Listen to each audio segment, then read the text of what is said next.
My first big entrepreneurial venture was as a photographer. So I was a brand photographer. And I really learned during that experience the power of personal branding.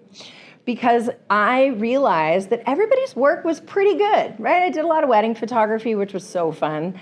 And I realized, though, that I was comparable to a lot of people, kind of in the middle, high, I'd like to think high, middle of the range.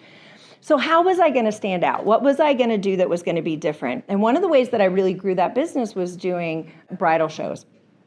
And I realized walking into the bridal shows that all the other photographers were men who were maybe, a little older than me, all black, right?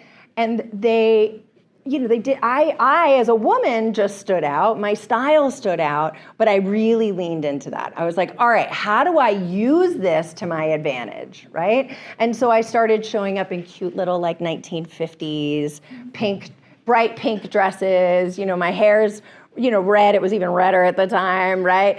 And I stuck out like a sore thumb in those meetings. And I realized that the more I talked about myself and the more I presented myself as the photographer behind the lens, my work was important, but it was me that people were buying, right? My work was good and comparable, but it was me that they were buying, right? Especially on your wedding day. I don't know if anybody here remembers their wedding day or has gotten married recently, but it's really stressful, right?